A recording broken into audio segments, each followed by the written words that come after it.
রাখবো এই মুহূর্তের সব থেকে বড় খবরে। বারাসাতের মঞ্চে এবার বিরল দৃশ্য, বিরোধী দলনেতা শুভেন্দু অধিকারীর প্রশংসায় পঞ্চমুখ হলেন শাসক দলের তারকা বিধায়ক চিরঞ্জিত চক্রবর্তী। শুধুমাত্র তাই নয়, তৃণমূলের অন্দর নিয়ে করলেন বিস্ফোরক মন্তব্য। মূল বিষয়ে যাওয়ার আগে একটি রিকোয়েস্ট, এই ভিডিওটিকে অবশ্যই একটি লাইক দিয়ে দেবেন এবং আপনার ব্যক্তিগত মতামত অবশ্যই আমাদের কমেন্ট বক্সে লিখে জানাবেন। এক কর্মসূচিতে এসে অভিনেতা বিধায়ক খোলাখুলি বলেন, শুভেন্দুর সঙ্গে আমার সম্পর্ক ভালো, ও আমাকে খুব ভালোবাসে, আমি যে পরিষ্কার পরিচ্ছন্ন মানুষ সেটাও ও বলেছে। ঘটনাটি রবিবারের, তবে চিরঞ্জিত যেভাবে শুভেন্দুর প্রশংসা করেছেন তাতে সোমবারও এ নিয়ে রাজনৈতিক মহলে তুমুল চর্চা শুরু হয়েছে।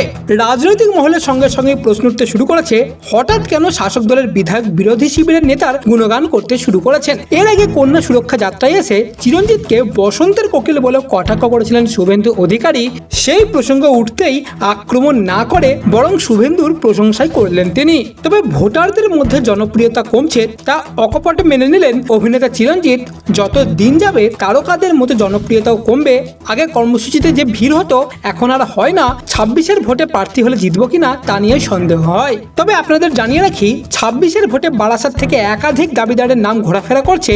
শোনা যাচ্ছে সাংসদ কাকলি ঘোষ দস্তিদারের চিকিৎসক ছেলেরও নাকি নাম উঠে এসেছে।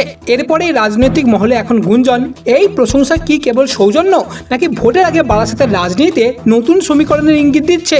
আপনার ব্যক্তিগত অভিমত অবশ্যই আমাদের কমেন্ট বক্সে লিখে জানাবেন।